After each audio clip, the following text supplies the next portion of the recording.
Martinia Telegram channel here data piatသွားလို့ရှိရင်ပြန်မရပါဆိုလို့နေပြီးတော့ဒီ YouTube မှာနေပြီးတော့ database management လေး Telegram channel မှာ share ထားတဲ့ database management လေးကိုဒီမှာနေပြီးတော့ YouTube ပေါ်တင်ပေးထားမှာဖြစ်တယ်အဲ့ဒီဥစ္စာကို Telegram ထဲမှာရှိတဲ့ဥစ္စာတိတ်ပြီးတော့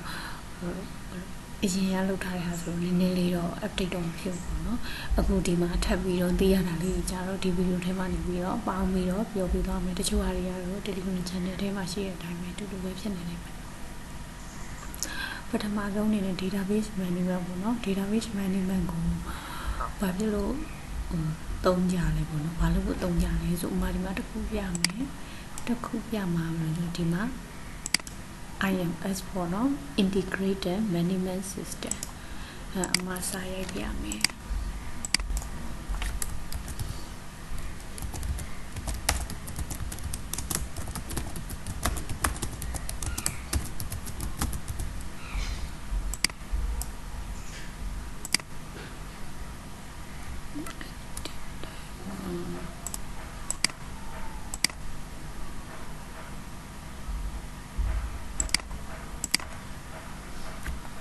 ဒီမှာနော် integrated management system ဒါအခုလက်ရှိအမှားလုပ်နေတဲ့ company မှာဆိုဒီဟာကိုသုံးတယ်ပေါ့နော်ဒီဥစ္စာ Microsoft Access Database Management ပဲဒီ IMS ထဲမှာပါရှိလဲဆိုလို့ရှိရင်အမှားတို့ daily တနေ့ကိုအလုပ်လုပ်ချိန်8နာရီမှာဘယ်အလုပ်တွေလုပ်သွားတယ်နောက်ပြီးသွားလို့ရှိရင်လုပ်တဲ့အကြောင်းအရာတွေကဘာတွေလဲပြီးသွားလို့ရှိရင်ဥပမာပေါ့နော်ပြောမှဆိုခွဲရုံပိုင်းဆိုရင်တော့ primary ဖက်လား secondary ဖက်လားတနည်းအားဖြင့် high body ဖက်လား low body ဖက်လားဒါမျိုးကိုသူကနေပြီးအထဲမှာနေပြီးတော့ဘာတွေပါမလဲဆိုလို့ရှိရင် project number ကိုလုပ်တဲ့site ပေါ့နော် site ရဲ့ site ကဘယ် site လဲပေါ့နောက်ပြီးသွားလို့ရှိရင်WordPad ဆိုတာရှိမယ်ဒီ WordPad ထဲမှာကိုက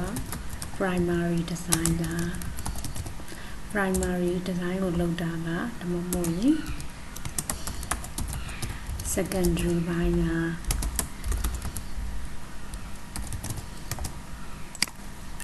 primary design ကတနည်းအားဖြင့် high body အချမ်းလေးဖြစ်နိုင်တယ်ဒါမှမဟုတ်လို့ရှိရင် body level က medium body လည်းဖြစ်နိုင်တာပေါ့နော်ကိုလုပ်တဲ့ project ကပုံမူတည်ပြီးတော့ဒါ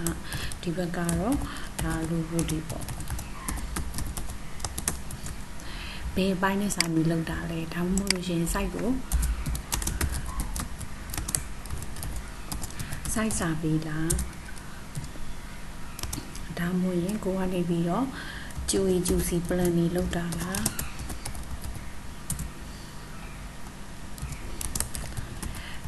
inspection လောက်တာလားသူကခေါင်းစဉ် WordPad ခေါင်းစဉ်ပေါ့နော်ဒီ WordPad ဆိုတဲ့သူ့ရဲ့အလုပ်ပေါ့နော်ဘယ်အကြောင်းအရာကိုလုပ်တာလဲပေါ့ဒီပုံမှာနေပြီးတော့မှတခါဒီမှာကုတ်နံပါတ်တွေတခါထပ်ကွဲသွားတယ်ထပ်ကွဲသွားပြီးတော့ကိုကဒီဥမာဒီ site ပေါ့နော် site တစ်ခုလုပ်တယ်ဆိုတော့ဒီ site ရဲ့ဒီ site မှာနေပြီးတော့ဒီခေါင်းစဉ်ခွဲလေးကိုကဒီနေ့မှာ6နာရီလုပ်လိုက်တယ်ဆိုရင်နောက်တစ်ဆိုင်ရနောက်တစ်ခုပေါ့နော်2နာရီ8နာရီပြန်ဖြည့်ပေးရတယ်တကယ်လဲ8နာရီအလုပ်လုပ်တာဖြစ်တဲ့ကြောင့်မို့လို့အဲ့လိုမျိုးထည့်ရရပုံစံရုပ်တရက်ကြည့်ရင်တော့ Excel လိုပုံစံမျိုးမှာပဲExcel လိုပုံစံမျိုးနဲ့ပဲလုပ်တယ်လုပ်ပြီးသွားလို့ရှိရင်ဒါကိုနေပြီးကိုသွင်းလိုက်တဲ့ data တွေပဲရောက်သွားမလဲဆိုရင် server တွေကိုရောက်သွားမယ် server တွေရောက်သွားတော့ဒီ IMS ကိုသူသက်ဆိုင်တဲ့ department အသီးသီးကပြန်ပြီး check တယ်ပြန်ပြီးတော့ကြည့်တယ်ကိုဖြည့်လိုက်တဲ့ data ကိုဘယ်လိုကြည့်လဲဆိုတနေ့ကို8နာရီပြေမပြေကိုဘယ်သူကလာကြည့်လဲဆိုလို့ရှိရင် HR ဘိုင်းတွေကကြည့်တယ်တစ်ပတ်မှာ9ရက်ဆိုတော့8 9 40 40 hour ပြေမပြေကိုသူတို့စစ်တယ်အဲ့ဒါတွေကဘယ်မှာသွားအကျုံးဝင်လဲဆိုလို့ရှိရင်25ရက်လောက်ဆိုလို့ရှိရင်သူတို့ကလစာတွက်တော့မှဖြစ်တဲ့အတွက်ကြောင့်မို့လို့ဒီလူကပေါ့နော်လှုပ်ချိန်အပြည့်ဟိုကလုံလာဒီ data တွေဖြည့်လာဒါမှမဟုတ်လို့ရှိရင်ဥပမာအစမ်းခံ3လဆိုခွင့်ယူလို့မရဘူးခွင့်ယူလို့မရလို့ရှိရင်ယူလိုက်လို့ရှိရင်အဲ့ခွင့်တွေက unpaid leave ပေါ့နော် unpaid leave ဆိုတာလစာမရဘူးလစာမခွင့်ဖြစ်သွားတယ်အဲ့ဒါဆိုလို့ရှိရင်တရက်ပြတ်တယ်ဆိုရင်8နာရီစာလစာတွေကနှုတ်မယ်ဒါမျိုးတွေအတွက် HR အကုန်လုံးကြည့်တယ်နင်ပေါ့နော်သူကတူတဲ့ hour တစ်ပတ်မှာနာရီ40ပြည့်မပြည့်နောက်ပြီးကိုဖြည့်လိုက်တဲ့ဇာတ်တွေနောက်ထပ်ဘယ်သူတွေကဒီ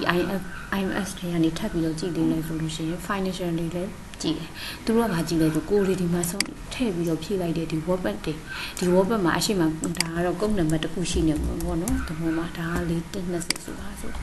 420ပဲထားပါတော့ဒါက420လို့ဆိုပါဆိုကိုကအဲ့လိုမျိုးဒီသူတို့ကဒီကုတ်နဲ့ကိုကလည်း primary design ကိုလုပ်တယ်နောက်တစ်ယောက်ကလည်း primary design ကိုပဲလုပ်နေတယ်ဒါနဲ့ဆိုင်တာတွေပဲလုပ်နေဆိုဒီ420ကုတ်အတွက်ကိုကဘယ်နှစ်နာရီအချိန်သုံးထားလဲနောက်ပြီးတော့လို့ရှိရင်တခြားတစ်ယောက်ကလည်း420ကိုလုပ်နေတယ်ဒီ site ပဲဒီ420ကိုလုပ်နေဆိုဒီကုန်းနဲ့တခြားတစ်ယောက်ကလည်းဘယ်နှစ်နာရီလုပ်ထားတယ်အဲ့ဒီစုစုပေါင်း hour တွေသုံးပြီးတော့ man power ဘယ်လောက်သုံးရလဲဆိုတာကိုဒီ financial တွေကလည်းအကုန်လုံးဒါတွေကို data တွေ collect လုပ်တယ်လုပ်ပြီးသွားလို့ရှိရင်သူတို့တွေကဘာလဲဆိုလို့ရှိရင်ဒီ project ကပေါ့နော် project မှာအခုကုန်ကြစရိတ်ဆိုတာ material ဖိုးတွေဟို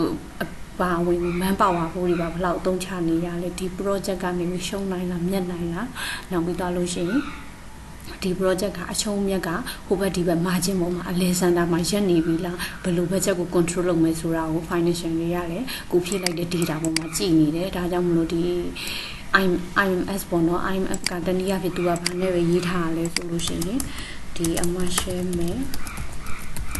Microsoft Access Database Management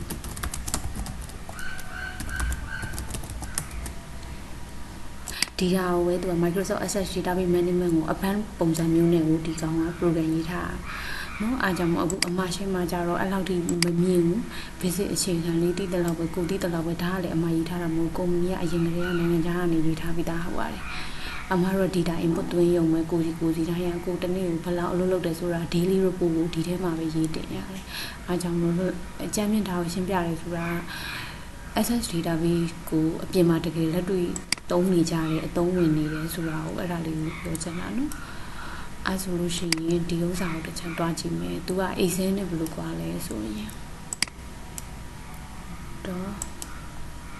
Excel နဲ့ဘယ်လိုကွာလဲကြည့်ကြမယ်ဒီမှာနော်ဒီ link လေး wallstreetmotor.com အဲ့မှာ Excel နဲ့ access ဘယ်လိုကွာလဲဆိုတာကိုသူကဒီမှာ table လေးနဲ့ရေးပေးထားတာလေတခြားဟာဒီမှာလည်းရေးထားတယ်ဒါပေမဲ့ဒီဟာလေးကနည်းနည်းလေးစုံလို့ဒီဟာကိုပြ Microsoft Excel နဲ့ Access နဲ့အဓိကဘာတွေကွာလဲပေါ့နော် head different ဘာတွေရှိလဲကြည့်မယ်အခြေခံအနေနဲ့ဒီမှာ Microsoft Excel ဒီမှာ Microsoft Access ဒီမှာ meaning ရှိမယ် meaning မှာဘာလဲဆိုတော့ meaning မှာExcel ကဘာလဲဆိုတော့ spreadsheet ကိုသုံးပြီးတော့ chart တွေ graph တွေ tabular model တွေ fancy ဖို့ဆိုပြီးတော့ create လုပ်ဖို့အတွက်သုံးတဲ့ application နဲ့နော်ဒီမှာရေးထားတယ်အဲ့ဒါကိုသူ့မှာဒီမှာ access ပါဆိုလို့ရှိရင်ဘယ်လိုပြမလဲဆို access မှာဆိုလို့ရှိရင် access ကလည်း application ပဲဘာလဲဆိုဒါပေမဲ့ access ကကြတော့ database ပုံမူတည်ပြီးတော့အခြေခံထားပြီးတော့အလုပ်လုပ်တဲ့ application သူကဘာလဲဆိုတော့ data တွေ collect လုပ်မယ် sorting စီမယ်နော် sorting စီမယ်အဲ့ဒါတွေအတွက် sorting ကအစီအစဉ်ကြပြန်စီရပါတော့ထားပါdata တွေကို collect လုပ်မယ် sorting လုပ်မယ်ဆိုပြီးတော့အဲ့ဒါတွေအတွက်အကူအညီပေးတယ်ဒါ application နဲ့ဒီမှာ objective ကိုတွားကြည့်မယ် objective သူတို့ comparison လုပ်ထားတယ် objective ကဘာလဲဆိုတော့ Excel objective ကဘာလဲဆိုတော့ to help building financial model in Excel and statistical model and help track the input provided သူကကြတော့ဘာလဲဆိုတော့ဒီ financial model တွေเนาะ Excel မှာ financial model တွေကို building ဒါထည့်ပြီးတော့တိစောက်ဖို့ရနောက်ပြီး statistic ပေါ့เนาะ statistic စရင်းပြောမယ်ဆိုစရင်းအင်းတွေ data analysis လုပ်တဲ့ပုံစံမျိုးပေါ့ statistic တွေအဲ့လိုလုပ်တဲ့ model တွေနောက်ပြီးတော့လို့ရှိရင်နောက်ပြီးတော့ကို provide လုပ်ပေးလို့ရတဲ့ input တွေကို track လုပ်တဲ့အခါမှာကိုညီဖို့သုံးနေတဲ့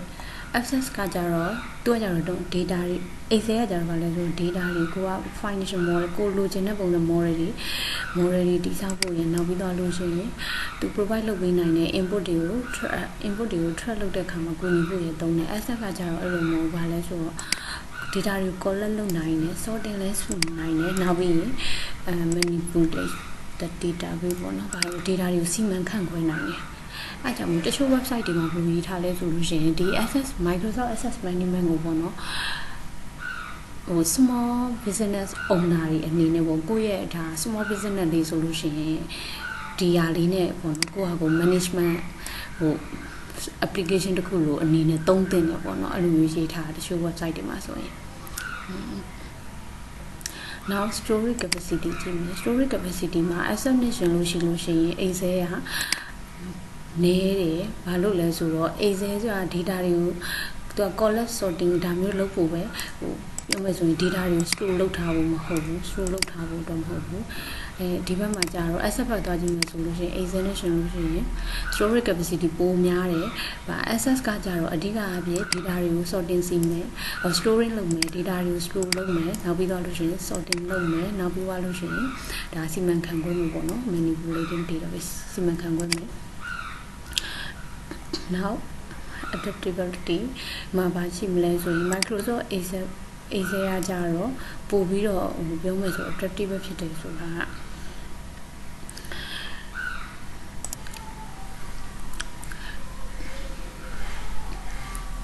Excel ကကြတော့ဒီမှာနော် Excel ကကြတော့ဘာဖြစ်လဲဆိုပို့ပြီးတော့ adaptive ဖြစ်တယ် user can change is at their discretion နော် Excel ကလည်းရောညီတွေရှိရဲ့အဆင်ပြေဆိုတာသူက Excel ကဒီမှာတုံးတဲ့သူကနေပြီးတော့change နိုင်တယ် is their discretion ဆိုတာ discretion ဆိုတာပြောမယ်ဆိုရင်အမှ user အခုဝင်သုံးလိုက်တဲ့ user ကနေပြီးတော့ကိုလိုချင်တဲ့ပုံစံမျိုးနေပြီးတော့ကိုယ့်ဘာသာပြောင်းလဲလို့ရတယ်ဟိုအဲ့လိုပုံစံမျိုးဟိုဘယ်သူမှမဆိုဝင်ပြင်လို့ရတယ်ပြောချင်တာအခုချက်ချင်းဆုံးဖြတ်ချက်ကအခုတစ်မျိုးပြောင်းသွားပြီးအခုတစ်မျိုးချက်ချင်းအဲ့လိုမျိုးပြင်လိုက်လို့ရတယ်Excel ကအဲ့လိုမျိုးလိုက်ရောညီတွေဖြစ်တယ်ပေါ့နော် adaptive ဖြစ်တယ်ပေါ့ Microsoft Access ကကြမှာဖြစ်လဲဆိုတော့ less flexible တိတ်မဖြစ်ဘူးတဲ့ဘာလဲဒါ easy rigid and not easy to change အလွယ်တကူပြင်လို့မရဘူးအဲ့ဒါဘာလဲဆိုတော့ Microsoft Access ထဲမှာ data တွေအများကြီးထည့်ပြီးတော့လို့ရှိရင်ကိုကနေပြီးတော့ဒီဟာကိုပြောင်းချင်တယ်ပေါ့အစကတည်းကကိုက table တွေစောက်ခဲ့တယ် table စောက်တဲ့ချိန်မှာဘယ်လိုလုပ်လိုက်လဲဆိုလို့ရှိရင်ဒီ table ရဲ့ဒီအကွက်ကလေးထဲမှာဒီ cell အကွက်လေးထဲမှာကိုကကဏ္ဍ18လုံးပဲရိုက်ခွင့်ပြုမယ်ပေါ့နော်18လုံးပဲရိုက်ခွင့်ပြုမယ်ဆိုလို့ရှိရင်ကိုက data တွေထည့်ရင်လည်းကိုရဲ့ data တွေပထမဆုံးကိုက frame ဆွဲရတယ် frame မှာကိုကသတ်မှတ်ခဲ့ပြီးသားအဲ့ frame မှာသတ်မှတ်ခဲ့ပြီးသားဟိုမှာကိုကနောက်ပိုင်းကျရင် frame တွေအားလုံးပြီးသွားလို့ data တွေစသွင်းပြီးဆိုပါတော့ကိုရိုက်ရတဲ့စလုံးက18လုံးပဲရိုက်ခွင့်ပြုတာကိုရိုက်ရမယ့်စလုံးက25လုံးလောက်ဖြစ်နေတယ်အဲ့ကြလို့ရှိရင်အဲ့ဒီနေရာမှာကွက်ပြီးတွားပြင်လို့မရဘူး frame ကိုသူအစဆုံးဆွဲခဲ့တဲ့ table ထဲမှာတွားပြီး edit လုပ်ရတယ်အဲ့ဒါတွေကတခါတလေမှာ edit လုပ်ရတာအဆင်ပြေပြီမဲ့တခါလေမှာ data input သွင်းထားပြီးသားဆိုလို့ရှိရင်မတော်လို့ရှိရင်အဲ့ဒီသွင်းထားပြီးသား data တွေပါပျောက်သွားနိုင်တယ်နော်ဟောအဲ့လိုမျိုးသူကနည်းနည်းတော့အဲ့လိုမျိုး not flexible ပေါ့နော် less flexible ပေါ့ဒီမှာဆိုရင်တော့flexible တိတ်မဖြစ်ဘူးပေါ့နော်ဟိုအဲ့ဒါလေးရတော့ဟိုအဲ့ဒါမှကြတော့ Excel ဘက်ကနည်းနည်းအားတာသွားတာပေါ့နော်သူကဒီဘက်က Access ကကြတော့ database ပေါ်မူတည်ပြီးတော့ရေးရတာဖြစ်တဲ့ကြောင့်မို့လို့အဲ့ဒါတွေကိုအဲ့လိုအလွယ်တကူပေါ့နော် user ကနေဒီ user ကနေပြီးတော့အခုဝင်သုံးတဲ့သူကဒါမျိုးမကြိုက်ဘူးငါလိုချင်တဲ့ပုံစံပြောင်းလိုက်မယ်အဲ့လိုမရဘူး frame စဆွဲတဲ့နေရာကနေစပြီးသွားပြင်มาရမှာနော်အဲ့ဒါလေးတော့နည်းနည်းရှိတယ် now applicable for ဘယ်နေရာမှာသုံးလဲဆိုလို့ရှိရင်ဒီမှာ Excel တွေကိုဘယ်နေရာမှာသုံးလဲဆို financial analysisနောက်ပြီးတော့လို့ရှိရင် statistical analytics ဒီမှာသုံးတယ်နော်နောက်တစ်ခုကMicrosoft Access ကကြတော့ဗာလဲဆိုတော့ဒီမှာတခြားအရင်နဲ့အတူတူပဲပြန်ပါလာပြီးပါလဲဆိုတော့ Microsoft Access တွေကိုကြတော့ဘယ်နေရာမှာအသုံးချဖို့ရည်လဲဆိုတော့ small business owner တွေနော် small business owner တွေအနေနဲ့အသုံးချဖို့ရည်ရတယ်။မှာ is online မှာ Microsoft Excel ကကြတော့ဗာလဲဆိုလို့ရှိရင် easy to understand လူတွေလိုကူနားလည်နိုင်တယ် Microsoft Access ကကြတော့ hard to understand နည်းနည်းလေးနားလည်ဖို့ခက်တယ်ပေါ့နော်နားလည်ဖို့ခက်တယ်ဆိုတာ Microsoft Access မှာနည်းနည်းလေးပြောမယ်ဆိုရင် database ဆိုတော့လေနည်းနည်း programming ဘိုင်းနည်းနည်းဒီလောက် knowledge လောက်ရှိမှာပေါ့နော်အစိမ်းတသက်ဆိုတော့နည်းနည်းတော့ခက်တယ်ပေါ့ဒါပေမဲ့အခြေခံအဆင့်လောက်မှာတော့အဲ့လောက်ထိမလို့ပေါ့ advanced လေးနဲ့တကယ်ကိုကနေပြီးတော့ဒီလိုမျိုး small business owner လိုမျိုးတကယ်ကိုရေးတော့မယ်ဆိုရင်တော့နည်းနည်းလေး programming ဘိုင်းလေးတွေကို understanding ဖြစ်ထားတဲ့သူ knowledge ရှိထားတဲ့သူမှာအဆင်ပြေမယ်အခြေခံအဆင့်လောက်ဆိုရင်တော့ Excel တတ်တာပဲဆိုရင်တော့အဲ့လောက်ကြီးမလို့ဘူးပေါ့နော်အဲ့နည်းနည်းလေးရှိတယ်နောက် bidding system မှာတွားကြည့်မယ်ဆိုလို့ရှိရင် Excel ကကြတော့ user နဲ့လွယ်ကူတယ်เนาะ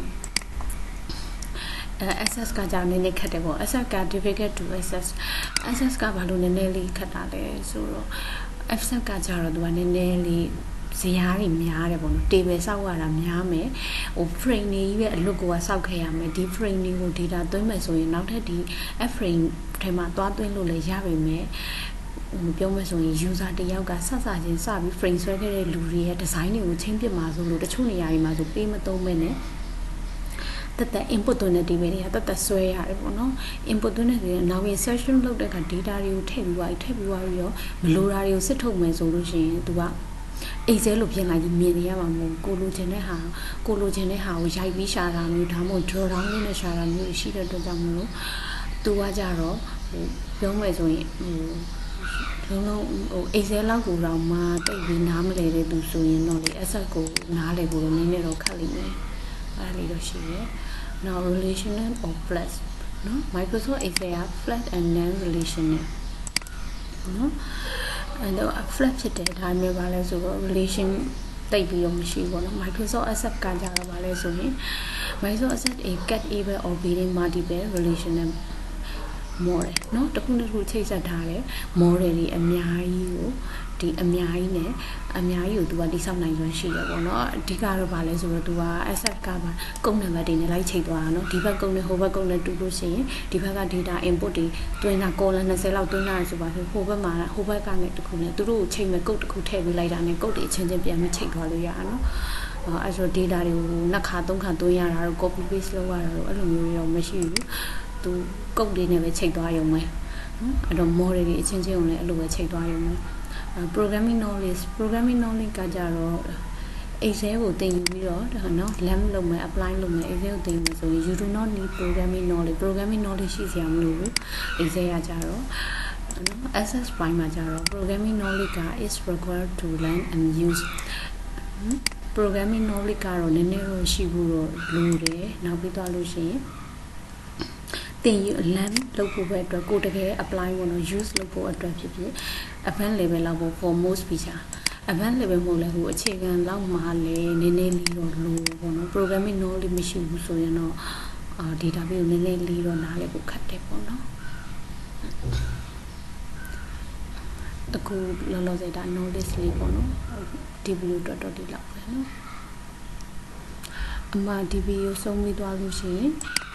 ဒီဗီဒီယိုလေးတင်နေချိန်ကြလို့ရှိရင်ဒီရဲ့အပေါ်ကဒီ table လေးကိုပြန်ကြည့်လို့ရအောင်လို့ဒီ website address လေးကိုနေပြီးတော့ဗီဒီယိုရဲ့အောက်မှာထည့်ပေးထားမှာနော်